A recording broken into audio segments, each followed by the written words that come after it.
nearly as well as we hoped he would. He's worked on it probably as hard as anybody on our team this offseason.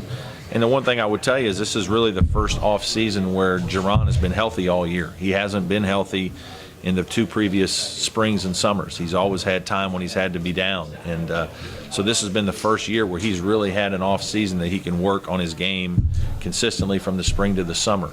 I think we'll see some benefits of that. He does seem to be shooting the ball better in the fall, and I think that'll go a big part or go a long way in making our offense better if he can consistently make some outside shots to help open some things up for Landry. Do you anticipate DeVoe and Grantham being able to make an impact somewhere early on, or is it going to be a matter of finding their? Well, it'll be interesting. I don't know.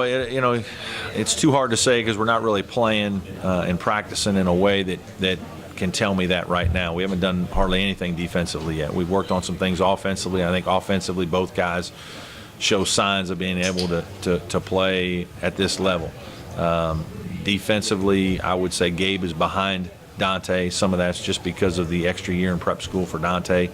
And Gabe's going to have to rectify that, as you all know from watching our teams play, if he wants to play consistent minutes. So I certainly think there's an opportunity for those guys there. They're both physically bigger and stronger than some freshmen, and so I think that gives them an opportunity to play right away. But how quickly they learn exactly what we're doing and adjust to both sides of the ball, I think will speak a long way, and I think we'll know more about that in the next 3 to 4 weeks. It seems like since the day you first arrived, you've always been, I guess, behind the chains a little bit with people leaving, graduating. Do you feel like this is the first time you've had a settled piece and it's normal? Yeah, fairly settled. Again, I'd like to have my best player back one time. But having said that, I do think we have guys that have been through the wars back. We have experienced guard in Rod Hall. We have a post player that's been through the wars in Landry Noko, and a DeMarcus Harrison's an older player. So we do have some older guys that should help absorb this loss. And so I feel good about that certainly from the start. It's a little bit more consistent a lineup than maybe a couple years past. And now it's just time for some of those guys to really take that next step and become the primary player, primary scorer that we need them to be.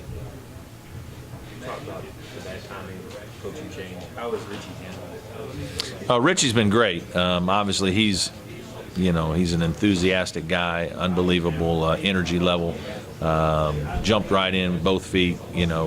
Couldn't be happier to be here, and has hit the ground running. I mean, he's been out doing a bunch of recruiting already. He's been in the gym as much as he can be with the guys. He's one of those guys. When I was looking to hire somebody, I think the thing that I was looking for in a lot of ways, I wanted somebody that was very similar to Earl. I wanted a little bit of a younger guy that really positive energy. Earl is a real positive guy. He brings a great deal of energy and enthusiasm to practice, has a great relationship with our players. And I think, when I was going out and looking for guys, there was all kinds of guys interested in the job, good experience, some guys more experience, some guys a little bit older.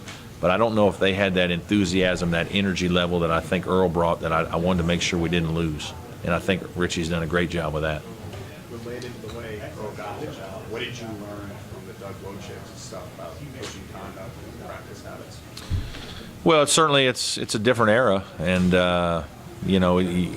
you have to be very careful in all that you do. I think we want to be demanding without being demeaning in coaching our players, and I think there is an expectation level of success that you have to have. I mean, you have to win, and so we all feel pressure as coaches to get our guys to perform, and sometimes it leads us to occasionally cross the line, and we have to be very careful with that.